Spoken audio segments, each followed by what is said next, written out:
भारत के मुख्य न्यायाधीश डीवाई चंद्रचूड़ ने रिटायर्ड जजों की पेंशन को लेकर एक बार फिर चिंता जताई है। इससे पहले 26 फरवरी को उन्होंने रिटायर्ड जजों की पेंशन का मुद्दा प्रमुखता से सुलझाने की चर्चा की थी।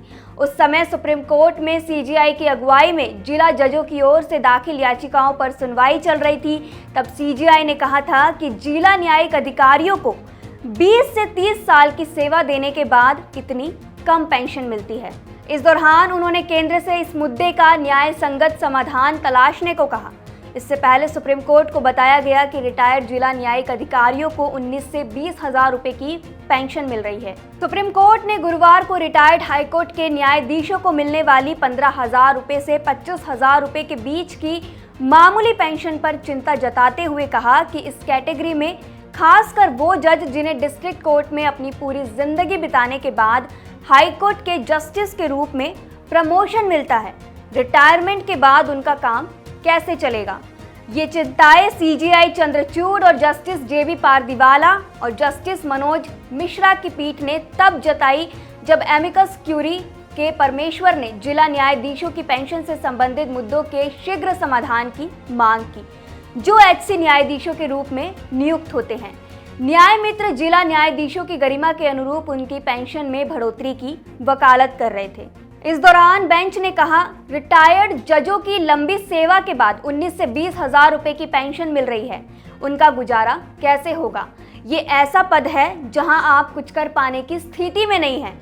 आप अचानक वकालत के पेशे में नहीं जा सकते और 61 से 62 साल की उम्र में हाईकोर्ट जाकर वकालत भी शुरू नहीं कर सकते हैं। इस विषय में न्याय मित्र नियुक्त किए गए वकील के परमेश्वर के सुनवाई के दौरान कहा कि जजों की न्यायिक स्वतंत्रता सुनिश्चित करने के लिए पर्याप्त पेंशन देना बेहद जरूरी है। इस सुनवाई के दौरान अटॉर्नी जनरल R.K. वेटरमनी और सॉलिसिटर जनरल तुषार मेहता दोनों बेंच के सामने मौजूद थे। उसी समय सीजेआई ने शीर्ष कानून अधिकारियों से इस जटिल मुद्दे के संतोषजनक समाधान के लिए अपनी विशेष योग्यता का उपयोग करने का भावपूर्ण अनुरोध किया। जब अटॉर्नी जनरल ने कहा कि सरकार को इस मुद्दे पर विचार करने के लिए कुछ समय चाहिए, जिसमें भारी वित्तीय बोझ सहित कई आयाम हैं, तो सीजेआई ने कहा, मैं आपकी दुविधा को देखता हूं, लेकिन जिला न्यायपालिका के उन व्यक्तियों को देखें जिनका एचसी न्यायाधीश के रूप से नियुक्त होने के बाद कार्यकाल 4 से 5 साल से कम है। इन्हें 15 से 25 हजार रुपए की पेंशन मिलती है। जिला न्यायपालिका में उनके कार्यकाल की गणना नहीं की जाती है। हमारे पास ऐसे रिटायर्ड जजों की कई याचिकाएं पेंडिंग हैं। अब पेंशन का मुद्दा उठ रहा है तो सीजेआई को कितनी पेंशन मिलती है ये भी जानते हैं। रिपोर्ट्स के मुताबिक सीजेआई को रिटायरमेंट के बाद हर महीने 1,40,000 रुपए और महंगाई भत्ता पेंशन के तौर पर मिलता है। वहीं 20 लाख रुपए की ग्रेच्युटी मिलती है। रिटायरमेंट के बाद सीजेआई के साथ उनके परिवार को केंद्रीय सिविल सर्विस के क्लास 1 अफसर और उसके परिवार के बराबर मेडिकल सुविधाएं और सुरक्षा भी मिलती है। वहीं सुप्रीम कोर्ट के रिटायर्ड जजों को कितनी पेंशन मिलती है, इसकी बात करें तो सुप्रीम कोर्ट के न्यायाधीशों को हर महीने 2.5 लाख रुपए यानी कि 2,50,000 रुपए मासिक वेतन मिलता है। इसके साथ ही करीब 34,000 रुपए महीना सत्कार भत्ता मिलता है। रिटायरमेंट के बाद सुप्रीम कोर्ट के जज को 1.25 लाख रुपए प्रति महीना प्लस महंगाई भत्ता पेंशन के तौर पर मिलता है। 20 लाख रुपए ग्रेच्युटी के तौर पर मिलते हैं। इसके अलावा मेडिकल फैसिलिटी भी दी जाती है। तो वहीं हाईकोर्ट के जजों की बात करें तो उन्हें हर महीने 2,25,000 सैलरी मिलती है। वहीं 27,000 प्रति महीने सत्कार भत्ता भी मिलता है। रिटायरमेंट के बाद 1,12,500 प्रति महीने व महंगाई भत्ता पेंशन के तौर पर मिलता है। 20 लाख रुपए ग्रेच्युटी और मेडिकल सुविधाएं भी दी जाती है। सुप्रीम कोर्ट और हाई कोर्ट के चीफ जस्टिस और जजों का वेतन भत्ता और सुख सुविधाएं अलग अलग कानून से संचालित होती हैं।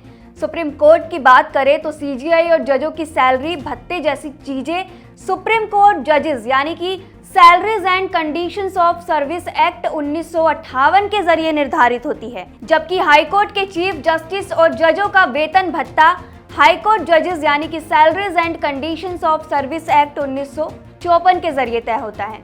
अब जानते हैं कि हाई कोर्ट हो या सुप्रीम कोर्ट, सभी कोर्ट के जजेस की सैलरी और पेंशन का खर्च कौन उठाता है।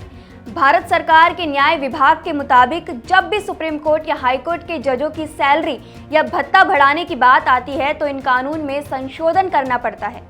न्याय विभाग के मुताबिक सुप्रीम कोर्ट के जजों का वेतन, पेंशन और भत्ता भारत सरकार अपने राजकोष से देती है, जबकि उच्च न्यायालय के न्यायाधीशों के वेतन और भत्ते राज्य सरकार अपने कोष से देती है।